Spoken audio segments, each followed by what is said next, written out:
दोस्तों आप सभी का स्वागत है आपके अपने YouTube चैनल धार्मिक ज्ञान पर।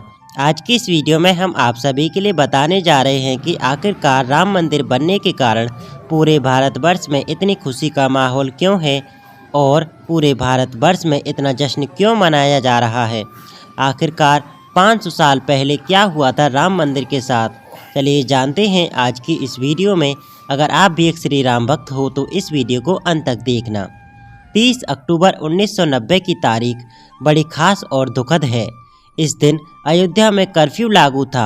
इससे एक दिन पहले उत्तर प्रदेश के तत्कालीन मुख्यमंत्री मुलायम सिंह यादव का एक बयान आता है। अपने बयान में वो कहते हैं कि अयोध्या में परिंदा भी पर नहीं मार सकता। बावजूद इसके भारी संख्या में लोग अयोध्या पहुंचते हैं। पुलिस ने एक खास रास्ते पर 1.5 किलोमीटर तक बैरिकेडिंग कर रखी थी। सुबह के 10 बजे तक हनुमानगढ़ी इलाके में भीड़ पहुंच जाती है। बैरिकेडिंग को भी तोड़ दिया जाता है। भीड़ एक मस्जिद की ओर बढ़ने लगती है। तभी अयोध्या में तैनात पुलिस अधिकारियों को लखनऊ से एक आदेश आता है। आदेश था कि गोली दागने का। पुलिस ने गोलियां चलाईं। कहीं गोली लगने से तो कहीं भगदड़ मचने से कई लोगों की मौत हुई। मामला यहीं नहीं रुका। 1 नवंबर को मृतकों का अंतिम संस्कार होता है।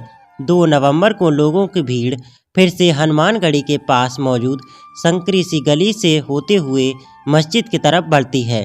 सामने पुलिस थी। एक बार फिर आदेश लखनऊ से आया। आदेश था फायर करने का।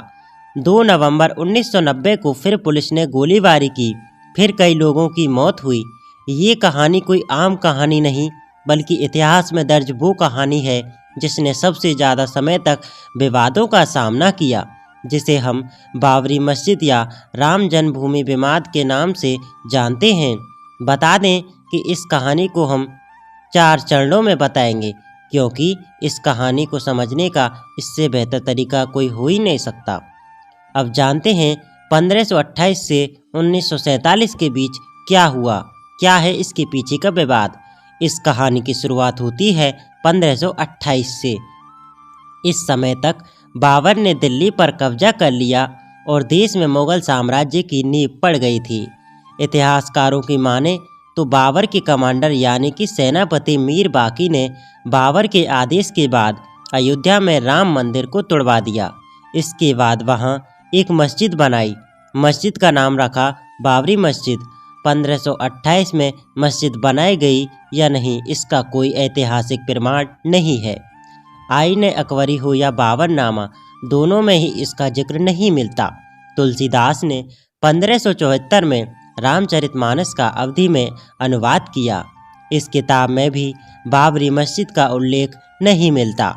कहानी आगे बढ़ती है और साल आता है 1838। इस साल पहली बार अयोध्या में सर्वे किया गया। सर्वे करने वाला अधिकारी ब्रिटिश था, जिसका नाम था मोंटगोमेरी मार्टिन। मार्टिन ने सर्वे के बाद बताया कि मस्जिद में जो पिलर मिले हैं वो हिंदू मंदिर से लिए गए हैं। बता दें कि 1838 से पहले के 300 वर्षों का कुछ खास इतिहास मौजूद नहीं है, लेकिन ब्रिटिश अधिकारी के सर्वे के बाद अयोध्या में पहली बार साल 1838 में ही बवाल होता है। हिंदू कहते हैं कि जिस स्थान पर बाबरी मस्जिद है वहाँ पहले भगवान राम का मंदिर हुआ करता था, जिसे बाबर ने तुड़वा दिया और उस पर मस्जिद का निर्माण करवाया।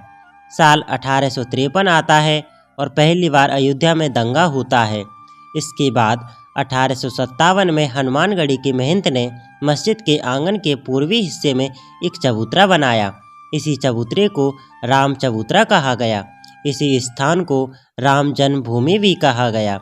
विवाद बढ़ा तो इसके विरोध में मौलवी मोहम्मद असगर ने जिला मजिस्ट्रेट के सामने अर्जी लगाई।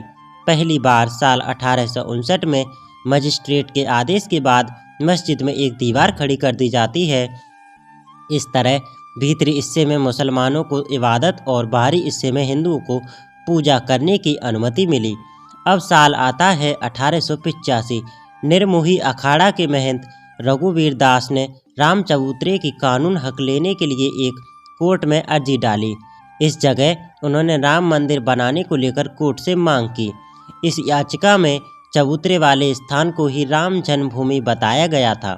ये अर्जी साल 1886 में खारिज कर दी जाती है। अब कहानी सीधा पहुंचती है साल 1934 में। अब सवाल यह उठता है कि 1886 से 1934 तक क्या हुआ। इस दौरान कई दस्तावेजों ने ये दावा किया कि अयोध्या में कई मंदिरों को तोड़ा गया और उस पर मस्जिदों का निर्माण हुआ। उनमें से एक राम मंदिर भी था। साल 1934 में अयोध्या में सांप्रदायिक दंगे हुए।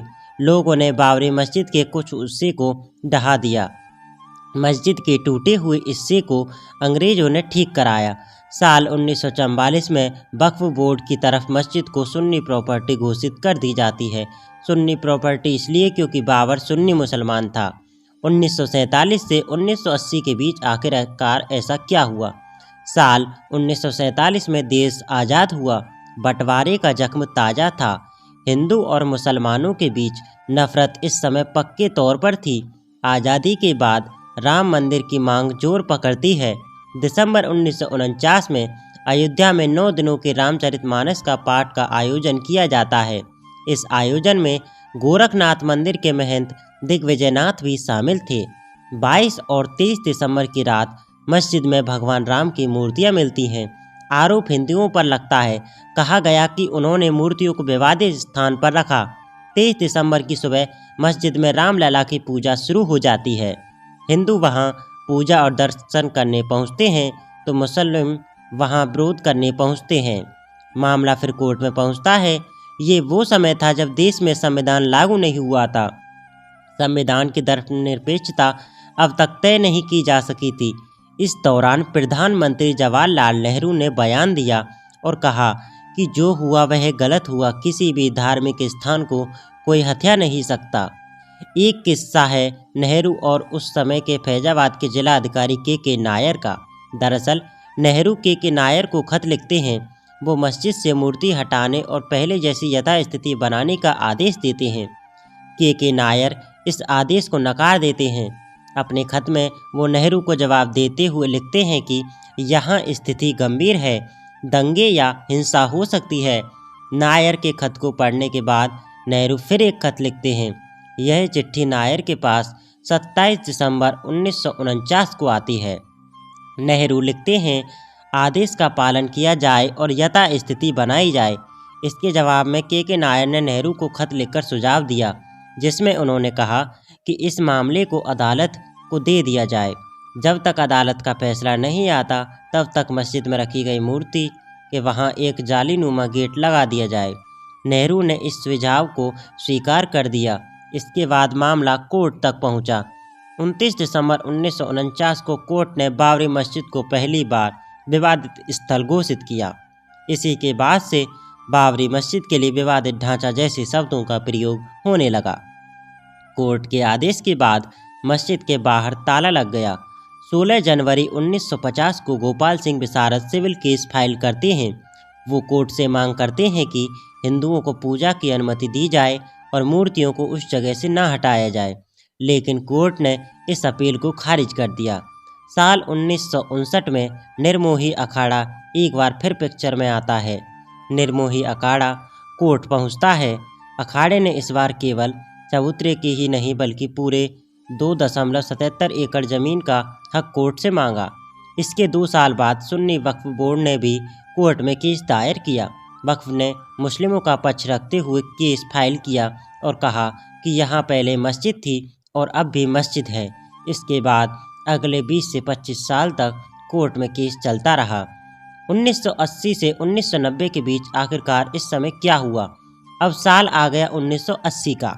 भाजपा जनसंघ से अलग हो गई थी। भाजपा ने खुलकर हिंदू संगठनों और राम मंदिर का समर्थन किया। हिंदू संगठन एक्टिव हो जाते हैं। मांग उठती है कि बाबरी मस्जिद के स्थान पर राम मंदिर का निर्माण किया जाए। साल 1984 में धर्म संसद का दिल्ली में आयोजन किया गया। विश्व हिंदू परिषद नेता अशोक सिंघल ने रथ यात्रा निकालने की बात कही, लेकिन इसके 6 महीने बाद ही इंदिरा गांधी की हत्या हो जाती है। रथ यात्रा को टाल दिया गया। इंदिरा की हत्या के बाद राजीव गांधी कमान संभालते हैं और प्रधानमंत्री बनते हैं। राजीव के लिए 2 अहम चुनौतियां थीं। पहली कि राम मंदिर के मुद्दे पर क्या रुख होना चाहिए और दूसरा कि हिंदू संगठनों की लामबंदी पर कंट्रोल कैसे किया जाए। हालांकि इस समय देश में एक घटना घटती है जिसने मंदिर आंदोलन की आग में घी का काम किया। दरअसल इंदौर की रहने वाली साहबानों के केस में राजीव गांधी ने मुस्लिम वोट बैंक को खुश करने के लिए सुप्रीम कोर्ट के फैसले को पलट दिया। राजीव गांधी ये जानते थे कि उन्हें इस फैसले को बैलेंस करना होगा। इसके बाद राजीव गांधी ने उस समय के यूपी के तत्कालीन मुख्यमंत्री वीर बहादुर सिंह पर दबाव डाला कि बाबरी मस्जिद के ताले को खोल दिया जाए। इसके कुछ ही दिन बाद 1986 में फैजाबाद की अदालत ने बाबरी मस्जिद के ताले को खोलने का आदेश दिया और मंदिर में पूजा करने की भी इजाज़त दे दी। लेकिन सवाल ये भी है कि क्या इससे पहले पूजा नहीं होती थी? पूजा जरूर होती थी, लेकिन कोर्ट द्वारा नियुक्त एक पुजारी द्वारा साल में केवल एक बार। ताला खुलने के बाद कोई भी अयोध्या जा सकता था, पूजा कर सकता था, लेकिन नमाज अब भी शुरू नहीं हो सकी थी। ताला खुलने के बाद मुस्लिम पक्ष ने बाबरी मस्जिद एक्शन कमेटी बनाई। ताला खुलने के बाद अब देश भर में रामशिलाओं की पूजा और उन्हें अयोध्या ले जाने की बारी थी। फिर राजीव पर भूमि पूजन के लिए दबाव बनने लगा। वो कन्फ्यूजन में थे, लेकिन एक बार फिर उन्होंने अपने हिंदू वोट बैंक को बचाने का फैसला लिया। ऐसा कहा जाता है कि राजीव इस समस्या के हल के लिए देवराहा बाबा के पास पहुँचे। देवराहा बाबा ने उनसे कहा कि मंदिर बनना चाहिए, शिलान्यास हो जाने दो बच्चा। शिलान्यास का वक्त 9 नवंबर 1989 तय किया गया। इससे पहले देश भर में रामशिलाओं की पूजा हुई।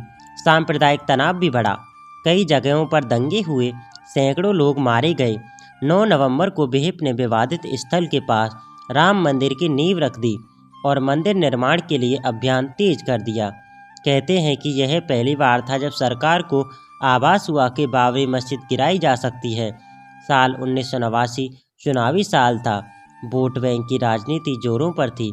राजीव गांधी ने अयोध्या से ही अपनी चुनावी रैली शुरू की, लेकिन इसका उन्हें फायदा नहीं हुआ। 1989 के लोकसभा चुनाव में भाजपा को 85 सीटें मिली। इससे पहले हुए लोकसभा चुनाव में भाजपा के पास केवल 2 ही सीटें थीं। भाजपा ने वीपी सिंह को समर्थन दिया। वीपी सिंह प्रधानमंत्री बने। 25 सितंबर 1990 को लाल कृष्ण आडवाणी रथ यात्रा निकालने की घोषणा करते हैं। रथ यात्रा जो सोमनाथ से अयोध्या तक निकली जानी थी, जिससे 30 अक्टूबर 1990 तक अयोध्या पहुंचना था। नरेंद्र मोदी उस समय गुजरात में रथ यात्रा के प्रभारी थे। कार सेवकों को बड़ी संख्या में अयोध्या पहुंचने का आदेश होता है। कार सेवक उन्हें कहते हैं जो कट्टर जो धर्म का पालन करते हैं। योजना थी कि 30 अक्टूबर को अयोध्या में पहली कार सेवा की जाएगी। आडवाणी ने रथ यात्रा निकाली। इस दौरान देश भर में खूब हिंसा और दंगे हुए, लोग भी मरे। 23 अक्टूबर को आडवाणी की रथ यात्रा बिहार के समस्तीपुर पहुंचती है। वीपी सिंह के आदेश पर तत्कालीन बिहार के मुख्यमंत्री लालू प्रसाद यादव ने रथ यात्रा को रुकवा दिया। आडवाणी को गिरफ्तार कर लिया गया। गिरफ्तारी की यह जानकारी दिल्ली पहुंची तो अटल बिहारी वाजपेयी ने वीपी सिंह की सरकार से समर्थन वापस खींच लिया। केंद्र की वीपी सिंह की सरकार गिर गई। 30 अक्टूबर 1990 तक देश भर से भारी संख्या में कार सेवक अयोध्या पहुंचते हैं। इस दिन अयोध्या में कर्फ्यू लागू था। तमाम प्रतिबंधों के बावजूद कार सेवकों की भारी भीड़ वहां इकट्ठा होती है। हालात हिंसक बन जाते हैं। कार सेवक मस्जिद पर चढ़कर केसरिया ध्वज फहरा देते हैं। तभी लखनऊ से अयोध्या के पुलिस अधिकारियों को एक फ़ोन आता है कि ये फ़ोन था यूपी के तत्कालीन मुख्यमंत्री मुलायम सिंह यादव का। उन्होंने कार सेवकों पर गोली चलाने का आदेश दिया। पुलिस ने आदेश का पालन किया और गोलियां चला दी। कई कार सेवक मरे, कोई गोली से तो कोई भगदड़ की चपेट में आकर। इसके बाद 2 नवंबर 1990 को फिर ऐसी घटना होती है। कार सेवकों पर गोलियां चलाने का फिर आदेश लखनऊ से ही आया। इस दौरान कुल 28 कार सेवकों की मौत हुई। मरने वालों में कोठारी बंधु भी शामिल थे। यह वही दौर था जिसके बाद मुलायम सिंह यादव के लिए मुल्ला मुलायम जैसे शब्दों का इस्तेमाल होने लगा। 1991 के बाद क्या हुआ? एक बार फिर चुनावी दौर शुरू होता है। मई 1951 में चुनाव प्रचार करने गए राजीव गांधी की हत्या कर दी जाती है। देश में कांग्रेस की प्रति सहानुभूति थी। कांग्रेस केंद्र में अधिकार जमाती है। पीवी नरसिम्हा राव प्रधानमंत्री बनते हैं। इसी साल जून में यूपी में चुनाव हुए। भाजपा सरकार बनाती है। कल्याण सिंह मुख्यमंत्री बनते हैं। सरकार बनते ही विवादित स्थल के पास की भूमि एक ट्रस्ट को दे दी जाती है। ट्रस्ट का नाम था जन्मभूमि न्यास। इस जमीन पर पहले कई मंदिर और आश्रम थे। उनके महंतों ने सहमति से न्यास को अपनी भूमि दान की और कहा कि राम मंदिर का निर्माण हो सके, इसलिए यह दान दिया जा रहा है। न्यास इस भूमि पर निर्माण कार्य शुरू कर देती है। इलाहाबाद हाई कोर्ट ने इसमें दखल दिया और निर्माण कार्य पर रोक लगा दी। पीवी नरसिम्हा राव 30 अक्टूबर 1992 को दोनों पक्षों यानी कि हिंदू और मुस्लिम पक्षों को दिल्ली बुलाते हैं। बातचीत करने के लिए दिल्ली पहुंचे दोनों गुटों के बीच बातचीत का कोई निष्कर्ष नहीं निकलता है। इसी दिन बीएचपी के नेता प्रधानमंत्री आवास से निकलकर एक स्थान पर प्राइवेट मीटिंग करते हैं। ऐलान करते हैं कि 6 दिसंबर 1992 को कार सेवा दिवस मनाया जाएगा। देश भर से हिंदुओं को एक बार फिर अयोध्या आने को कहा जाता है। कहते हैं कि 6 दिसंबर की प्लानिंग काफ़ी समय पहले ही हो चुकी थी।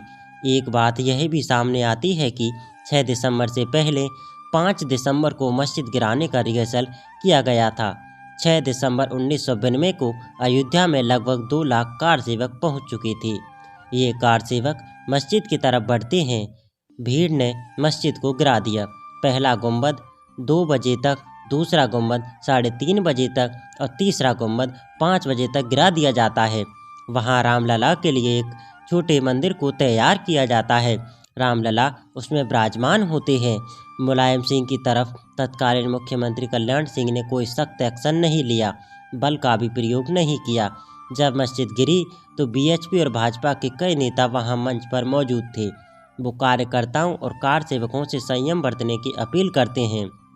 इन नेताओं पर अब भी केस चल रहा है जो कोर्ट में लंबित है।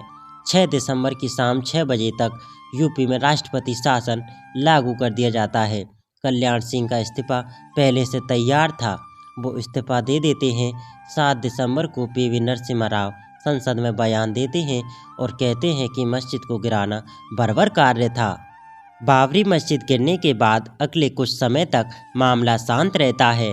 अगले कुछ सालों में केंद्र में भाजपा की सरकार आ जाती है। अटल बिहारी वाजपेयी प्रधानमंत्री बन जाते हैं। 2001 में बीएचपी केंद्र सरकार को कड़ा संदेश देती है, कहती है मस्जिद गिर चुकी है, राम मंदिर बनाने की तैयारी शुरू करें। सरकार यदि नहीं करेगी तो बीएचपी खुद मंदिर बनाएगी। साल 2002 में यूपी चुनाव के लिए भाजपा ने घोषणा पत्र जारी किया। राम मंदिर निर्माण का मुद्दा इसमें नहीं था। बीएचपी ने फिर आह्वान किया और कार सेवक फिर अयोध्या में जुटे, लेकिन प्रशासन हस्तक्षेप करती है। इसी दौरान कार सेवक जब लौट रहे थे तो गोधरा की एक ट्रेन में आग लगा दी जाती है, जिसके बाद कई कार सेवक व अन्य लोग जलकर मर जाते हैं। परिणाम स्वरूप गुजरात में भीषण दंगे होते हैं। देश में माहौल खराब हो चुका था। कोर्ट ने मामले की गंभीरता को समझा। अप्रैल 2003 में इलाहाबाद हाई कोर्ट की 3 जजों की बेंच विवादित स्थल के मालिकाना हक की कार्रवाई शुरू करती है। आर्कियोलॉजिकल सर्वे ऑफ इंडिया यानी कि एएसआई को वैज्ञानिक सबूत जुटाने का काम दिया जाता है। एएसआई विवादित स्थान पर खुदाई करती है। खुदाई 6 महीने तक चलती है। अगस्त 2003 में एएसआई रिपोर्ट पेश करती है। रिपोर्ट में एएसआई ने बताया कि खुदाई में 10-12 सेंचुरी यानी कि 10 से 12वीं शताब्दी के बीच के हिंदू मंदिरों के अवशेष मिले हैं। पिलर, ईंटें, शिलालेख और अन्य चीज़ें मिली हैं। पहली बार विवादित स्थल से जुड़े वैज्ञानिक सबूत मिलते हैं। मामला कोर्ट में चलता रहता है। 30 सितंबर 2010 को इलाहाबाद हाई कोर्ट ने अनोखा फैसला सुनाया। कोर्ट ने 2.77 एकड़ वाली विवादित भूमि को 3 बराबर हिस्सों में बांट दिया। इसमें 1/3 हिस्सा निर्मोही अखाड़ा, 1/3 हिस्सा राम जन्मभूमि न्यास और बाकी 1/3 हिस्सा सुन्नी वक्फ बोर्ड को दिया गया।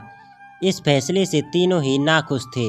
साल 2011 में पहली बार तीनों ने सुप्रीम कोर्ट का दरवाज़ा खटखटाया। जनवरी 2019 में अयोध्या केस की सुनवाई के लिए 5 जजों की संवैधानिक पीठ बनाई गई। इसकी अध्यक्षता कर रहे थे चीफ जस्टिस रंजन गोगोई। पीठ में justice D Y Chandrachud, justice U U Lalit, justice Bobde और जस्टिस एन.वी. रमन्ना को शामिल किया गया। 5 जजों की बेंच ने इलाहाबाद हाई कोर्ट के फैसले पर रोक लगा दी। 9 नवंबर 2019 को ऐतिहासिक फैसला आया। इस फैसले ने राम मंदिर के 492 साल पुराने संघर्ष पर विराम लगा दिया। बेंच ने सर्वसम्मति से फैसला लिया और एसएसआई की साइंटिफिक रिपोर्ट का हवाला दिया तथा 2.77 एकड़ की पूरी जमीन को विवादित थी वह रामलला विराजमान को दे दी गई। सरकार को आदेश हुआ कि राम मंदिर निर्माण के लिए ट्रस्ट बने। सुन्नी वक्फ बोर्ड को अयोध्या में किसी और स्थान पर 5 एकड़ जमीन देने का भी आदेश हुआ। 5 फरवरी 2020 को राम जन्मभूमि ट्रस्ट को मंजूरी मिली। 5 अगस्त 2020 को प्रधानमंत्री नरेंद्र मोदी अयोध्या पहुंचते हैं, राम जन्मभूमि का पूजन और शिलान्यास करते हैं। अंत में 22 जनवरी 2024 को रामलला की प्राण प्रतिष्ठा होने वाली है। प्रधानमंत्री नरेंद्र मोदी खुद इस कार्यक्रम में मौजूद रहेंगे। राम जन्मभूमि के संघर्ष की कुछ ऐसी थी 492 साल तक चली कहानी। अब कुछ बयान और तथ्यों पर चलिए नज़र डालते हैं। इतिहास के पन्नों में एक बात स्पष्ट रूप से दर्ज है कि मुस्लिम, मुगल या कोई अन्य विदेशी आक्रांता रहा हो, जिसने भी भारत पर हमला किया उसने मंदिरों को तोड़वाकर उन स्थानों पर मस्जिदों का निर्माण कराया। डॉक्टर भीमराव अंबेडकर अपनी किताब Pakistan the partition of India में इसका जिक्र करते हैं। इंग्लैंड के ट्रैवलर विलियम फिंच 1611 में अयोध्या में आते हैं। फिंच ने अपनी यात्रा के विवरण में रामचंद्र के महल और उनके घर को ढहाने का जिक्र किया है। वो मस्जिद की बात नहीं लिखते हैं। 1634 में थॉमस हर्वर्ट भी राम के महल का जिक्र करते हैं। 1717 में जयपुर के राजपूत राजा सवाई जयसिंह द्वितीय अयोध्या के मस्जिद के पास ज़मीन खरीदते हैं। जयपुर सिटी पैलेस में मौजूद दस्तावेज में राम जन्मभूमि के स्थान का जिक्र मिलता है। जोसेफ टेफेनथेलर 1767 में इंडिया आए। उन्होंने डिस्क्रिप्टिव इंडिया किताब लिखा। इस किताब में उन्होंने बताया कि राम के किले को ढहाया गया, जिसे राम का जन्म स्थान कहा जाता है। इसके स्थान पर मस्जिद बनाई गई। 1838 में सर्वे करने वाले ब्रिटिश अधिकारी मोंटगोमेरी मार्टिन ने लिखा कि मस्जिद के पिलर मंदिर से लिए गए हैं। मशहूर आर्कियोलॉजिस्ट के मोहम्मद 1976 से 77 में विवादित ढांचे की हुई एएसआई जांच के समय की टीम का हिस्सा थे। अपने बयान में वो कहते हैं कि एएसआई के पास इस बात के पर्याप्त सबूत हैं कि बाबरी मस्जिद से पहले वहाँ एक विशाल मंदिर था। बाबरी मस्जिद से एक शिलालेख भी मिला। इस शिलालेख का अनुवाद के.वी. रमेश ने किया। इस शिलालेख को विष्णुहरि शिलालेख कहा जाता है। इसके लिए के मोहम्मद कहते हैं कि इस शिलालेख में लिखा है, यह मंदिर उस विष्णु को समर्पित है जिसने 10 सिर वाले को मारा है, यानी रावण को मारा है, और वो विष्णु जिन्होंने बाली का वध किया, यानी कि राम। उन्होंने बताया कि यह शिलालेख 12वीं शताब्दी का है, जो कि यह दर्शाता है कि मस्जिद से पहले 12वीं सदी में वहाँ एक मंदिर हुआ करता था। तो दोस्तों, यह कहानी थी राम मंदिर के संघर्ष की। आखिरकार 1528 से 2020 या 24 तक यह संघर्ष चलता ही रहा। तो आशा है कि आपको यह वीडियो पसंद आई होगी। अगर आपको हमारे द्वारा सुनाई गई यह एक 500 साल पूर्व की कहानी पसंद आई हो तो आप हमारे YouTube चैनल धार्मिक ज्ञान को सब्सक्राइब कर सकते हैं और इस वीडियो को लाइक कर सकते हैं। और अगर दोस्तों आपको इस कहानी के संबंध में कुछ अपने सुझाव देने हो तो आप हमें हमारे कमेंट बॉक्स में कमेंट कर सकते हैं। तो चलिए मिलते हैं फिर किसी नेक्स्ट वीडियो में। दोस्तों, आज की इस वीडियो में हमने आपके लिए राम मंदिर जो कि अयोध्या में स्थित है उसकी संपूर्ण कहानी बताई है विस्तृत रूप से कि आखिरकार 500 साल पहले से क्या घटना होती आ रही है और यह कितना लंबा विवाद हो चुका है। और यह विवाद समाज में सांप्रदायिक दंगों का भी प्रतीक रहा है। लेकिन अगर सभी तथ्यों को देखा जाए तो यह श्री राम की जन्मभूमि है। यहाँ पर राम मंदिर अवश्य बनना चाहिए था और यह मोदी सरकार की वजह से संभव हुआ है।